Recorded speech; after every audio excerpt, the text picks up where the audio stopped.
Madame la ministre, monsieur le rapporteur, madame la présidente, une des raisons initiales de ce texte, il faut quand même le rappeler, était de reculer la date d'application d'un des grands principes de la loi de transition énergétique votée en 2015, c'est-à-dire la réduction de la part du nucléaire dès 2025. Donc, refaire une loi pour repousser de 10 ans cette date importante ne peut pas, vous l'imaginez totalement, réjouir l'écologiste que je suis. Je partage néanmoins l'analyse, vous l'avez souvent développée, Madame la Ministre, du fait qu'il ne suffit pas d'afficher des objectifs. Si ensuite les politiques publiques ne sont pas mises en cohérence, nous ne pouvons pas y arriver. Et ça a été le cas après l'adoption de cette loi en 2015. Les politiques publiques n'ont pas suivi, notamment sur le développement des énergies renouvelables. Et la France est sur ce point, nous le savons, et il faut le rappeler, largement en retard par rapport à ses engagements européens. Mais sur cette question clé de l'avenir du nucléaire, plusieurs éléments m'ont quand même un peu rassuré. Tout d'abord, je voudrais vraiment rendre hommage, je l'ai déjà fait, mais une nouvelle fois, au rapporteur Daniel Gremillet, qui, de manière constante, a défendu le développement des énergies renouvelables. Je l'ai dit, c'est quasiment historique, tant la méfiance gaulliste vis-à-vis des ENR semblait aussi indépensable que son soutien indélébile au tout nucléaire. J'insiste sur les évolutions positives, vous ne pouvez être que d'accord avec moi. Et notamment, et je suis là encore totalement en phase avec Daniel Gremillet, l'éolien offshore est un grand avenir industriel pour la France et nous avons eu le plaisir de lancer à Saint-Nazaire les travaux du parc éolien, le premier la semaine dernière. Ensuite, je voudrais aussi remercier sincèrement le gouvernement pour m'avoir tout autant rassuré, parce que je craignais quand même que derrière ce recul de 10 ans, il y ait l'idée un peu folle de faire la jonction avec le nucléaire de 4e génération. Avec l'abandon d'Astrid en race campagne, ce risque semble donc s'éloigner et l'EPR qui continue d'accumuler les déboires, semblant techniquement comme économiquement totalement incapable d'incarner sérieusement un quelconque avenir pour la filière nucléaire. Je crois qu'il faut donc nous donner maintenant rendez-vous dans 5 ans pour la prochaine discussion de cette nature où nous serons dans l'extinction progressive de cette parenthèse nucléaire. Vous le voyez, les choses évoluent donc dans le bon sens. Vous avez été nombreux à insister sur la question climatique. Vous savez que c'est une de mes grandes priorités.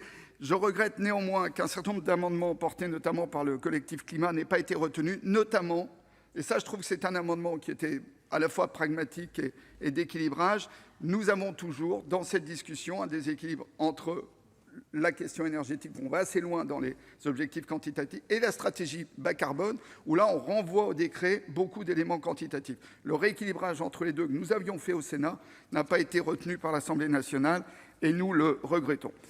Dans les amendements qui n'ont pas été repris du Sénat, il y en avait notamment un qui n'était pas passé inaperçu, c'est rien de le dire, qui était le classement en logement indécent des logements les plus énergétivores.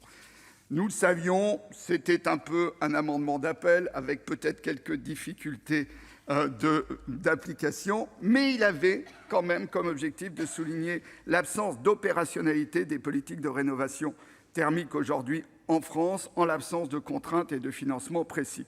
Ce débat essentiel, et je sais, Madame la Ministre, que vous partagez la nécessité de remise à plat, devra être repris, et déjà en loi de finances, le prochain rendez-vous, c'est quand même la loi de finances, et l'État devra là démontrer à la fois de réelles ambitions quantitatives, mais surtout une cohérence d'approche de ses propres politiques d'incitation ou de contrainte. Ça n'est pas le cas aujourd'hui, et je crois qu'il faudra y revenir.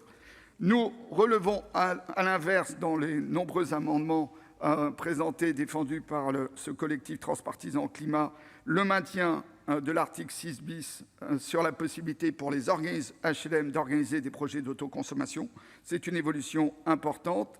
Et nous soulignons aussi que l'Assemblée nationale a accepté, dans la dernière ligne droite de la CMP, merci Madame la Présidente, de garder une phrase sur le fait que le rapport relatif à la contribution des PCAET, des plans climat-énergie et des STRADET aux politiques de transition écologique et énergétique comprendrait l'évaluation par l'État de ce qu'il avait fait lui-même depuis l'adoption de la loi de 2015 pour la mise en œuvre de ces politiques territoriales.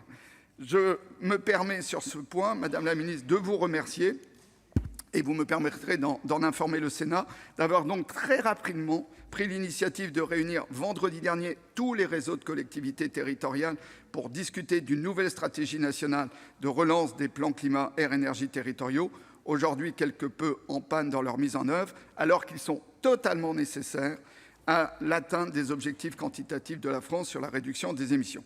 Je pense donc que vous avez entendu le Sénat qui martèle depuis des années, notamment en loi de finances, l'importance du soutien de l'État à ces actions climat des territoires. Donc, en conclusion, assez peu d'amendements du Sénat ont quand même survécu à la CMP. Je crois que nous pouvons tous le regretter. Il y avait des amendements qui méritaient de passer la CMP. Le groupe RDSE, du coup, se partagera entre vote pour et abstention. C'est dans la nature du groupe RDSE. Mais j'espère que vous entendrez l'abstention des sénateurs écologistes comme un signal bienveillant sur la nécessité d'un travail en commun dans la durée, tant l'urgence climatique, et je le dis vraiment très sincèrement, ne nous laisse pas le temps des postures, des phrases définitives non suivies des faits, mais appelle à des solutions partagées, ambitieuses et discutées collectivement. Je vous remercie. Merci. La parole est maintenant à Madame Pascale Bory pour le groupe Les Républicains pour 4 minutes.